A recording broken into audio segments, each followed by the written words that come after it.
Hey guys, how are you? I hope you're all doing well. It's been such a long minute. I hope you're all keeping safe and you're all doing well. So I'm going to jump straight into it. Today I want to talk about sleep paralysis, and I think what I'll do, I can first start off with a definition for the people who don't know what sleep paralysis is, because I actually have my laptop here. So sleep paralysis is a temporary inability to move or speak that occurs directly after falling asleep or waking up. While the states of sleep and wakefulness are usually clearly defined and distinct, conditions like sleep paralysis can blur these boundaries. Individuals maintain consciousness during episodes, which frequently involve troubling hallucinations and a sense of suffocation. So, I think for even easier explanation is the state where your brain is awake but your body is not. So, you're able to see things that are happening, but when you try to move, you can't, no matter what you do. Like, you're immobile, and it's really scary. So the reason why I want to talk about sleep paralysis is because I've experienced it, and I think I'll start off from when I first experienced sleep paralysis. I was in primary school, and all I remember is someone really trying to choke me, and they were pretty determined, like choking me. And I just remember my grandma coming to wake me up, and she told me that I was having a nightmare. But it was pretty scary because I felt it was real. Yeah. The second time I had sleep paralysis was in 2020, and that's when I started living alone, and I had moved into a bed sitter and okay, apartment studio. And for a bed sitter, when you walk in, you're just going to literally, the bed is right there. So you're just going to, when you just walk in, you're just going to see me there. So I remember for that one, I I had slept, but then I just remember seeing like a figure, like a person walking towards me. And for that one, I just remember waking up and pretty scared, and I think quick breath, sweating, and all of that. So fast forward to 2024, and last week I experienced it again. And for how I experienced it last week, I could just feel somebody trying to pull me out of bed. And then when eventually I woke up, for that one I went straight back to bed. Like, I just slept because I didn't think much into it. I was just like, it's a dream as much as it felt real. So last week I ended up having a conversation with a friend of mine, and he also told me that he's been experiencing sleep paralysis for the past month, like 3 times or four, something like that. So when we are having a conversation, because it's someone I grew up with, and in the past period of like 6 years, we've lost two ladies we went to school with. So when we were having a conversation, he just put it out there because we were having like a conversation, and he was like, what if it's them who are trying to reach out? Maybe they haven't rested in peace. And for some reason that made sense to me. Honestly, it did. And what he suggested is, if it happens again, we should try and maybe make conversation with the figure, the creature, whatever that is, instead of fighting it. Because most of the time when you find yourself in that sleep paralysis, what you'll tend to do is fight it, because it's scary. It's scary. So when he told me that we can try and make conversation, and also we should tell each other when it happens again. So Sunday night,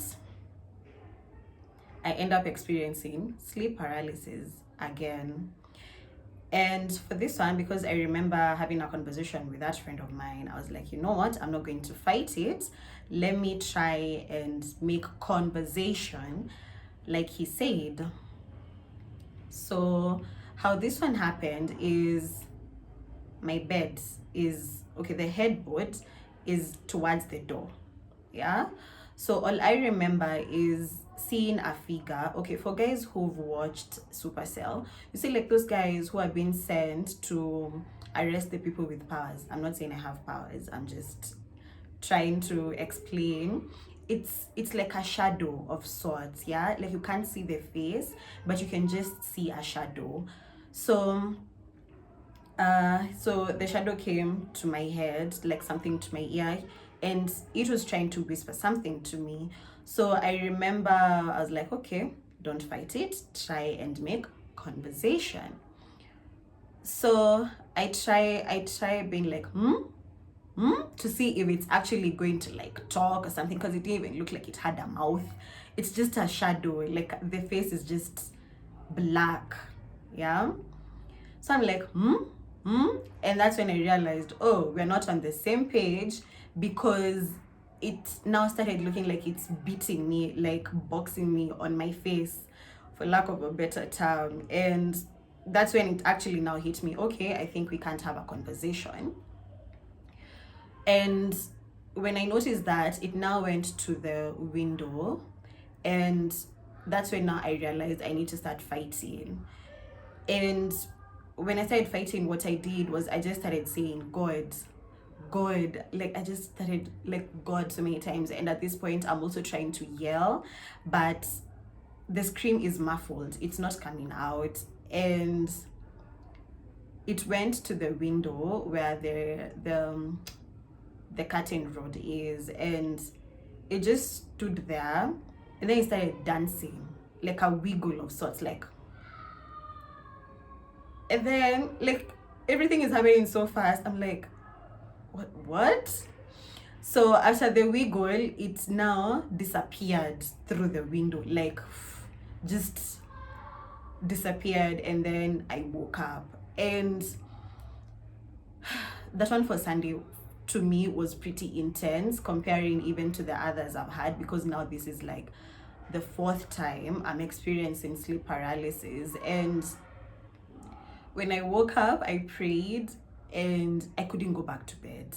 I couldn't switch off the lights. And then, considering the fact that I live alone, what am I supposed to do? Am I supposed to go and knock on my neighbors' houses and tell them that I had a scary nightmare? So what I did, I called that friend of mine, and I told him that the conversation thing did not work, so that is out of the question. So he told me that he had a conversation with his mom, and his mom told him that the brain and life are things we need to accept, that we will not fully understand what goes on, even when we try to find an explanation to everything.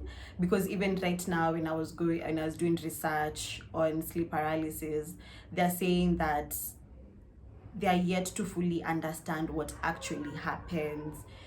And you can see some other people trying to make it look like it's astral projection. And like there's so much into it, because I can even see some people saying that if it happens, actually even my mom, because yesterday I was so scared, I just got anxiety thinking about going to bed. So I called my mom, and when I called her, she panicked, because she's spiritual and she's religious, and she had to actually call a pastor. And that's when it made me realize there's so much to this, because what they brought up was the aspect of even the houses we live in, they're rented. You don't even know the person who was living here before. You don't know the kind of spirits they left. I'm going to say spirits because I'm spiritual, and I believe in spirits. I honestly believe in spirits. And because now, even last night when I was trying to sleep, I couldn't.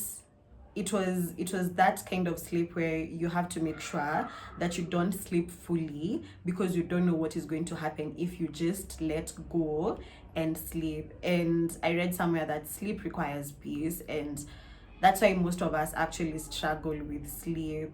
And what ended up happening was that I slept, but now I was dreaming about Sunday night, about that sleep paralysis. And it's, I don't know, it's quite, let's say scary. It is scary. And also the fact that spirits do exist, and spirituality is actually something, because the reason why I say that I'm spiritual is because the very first encounter I had with spirits, if I can call them that, was back in high school. I know most of you guys who went to Kenyan high schools had something called weekend challenge, where they will bring pastors and people will just sing and praise and worship the whole weekend. So I remember us having something like that, and there was a period where the pastor was praying and he said that we should put up our hands and then, like just be in that moment where you're really just lost in praise and worship. And I remember I was at the back seats, like the back benches, and we're just going through it. We're just going through it and we are, just praising. And then I just started hearing people just falling down, like the front row, the second row. And then I remember just peeping and I could see guys falling. And then I was like, oh, okay, they're really into it. Only for a few seconds later, I find myself on the ground. When I find myself on the ground, what is going on in my head? I'm like, what is happening? Like, I'm trying to get out of that state, but I can't. And I'm also screaming, I'm crying. And so they end up carrying us and taking us to the stage. So when they took us to the stage, now the pastor is praying for us, because he's saying he needs to remove whatever this is we are possessed with. And all I remember thinking about in my head is, I can't believe that I'm actually on the ground. My hair is dirty right now. I'm wearing a white blouse. Who is gonna clean it up and all of that? And after the whole thing had happened and then I stood up, I just remembered finding that situation very scary to an extent. And that was actually a time when Illuminati was such a big thing. And I just remember even the next day I went to church and I was like, I'm done with secular music, I'm done, because and I think the only reason I'm giving this story for high school is to actually show why I believe in spirituality and why I think, as much as the sleep paralysis, there's so much explanation that has gone into it when you actually research. But I think my idea is that it is spiritual in a way. It's just that we don't understand it. And as human beings, we tend to, if we are not able to explain or understand something, we tend to avoid it, like ignore it. If you ignore it, it will also ignore you, or something of the sort. Yeah. I'm really hoping that I will eventually get to a place where I'm able to fall asleep without thinking about it so much, because like last night I didn't sleep. And I've actually even asked around, and most people say that they ended up having sleep paralysis because maybe they were stressed, or most of them experience it during the day, so they end up not sleeping during the day and wait to sleep at night or when they're sleepy. So I don't know guys, have you experienced sleep paralysis? Do you still experience it? If you stopped experiencing it, what did you do to stop experiencing it? Because it is actually a pretty scary encounter. For people who haven't experienced it, you're helpless, like your body can't move at all. Actually, you guys, you can do more research after this video. I just felt like I needed an outlet. As much as I've told people around me, I've talked about it, but I still felt like I needed an outlet. And since I have social media, yeah, whew, that's what's up, guys. Anyway,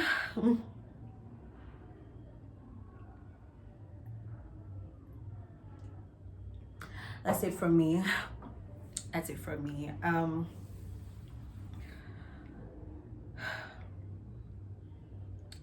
That was actually a pretty scary encounter, and I hope I don't experience it again.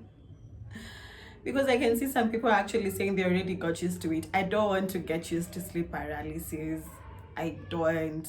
I just want to sleep and wake up the next day and continue with my life tafadhali. Anyway, guys, thank you so much for watching. Don't forget to like, comment, share, and subscribe. Bye.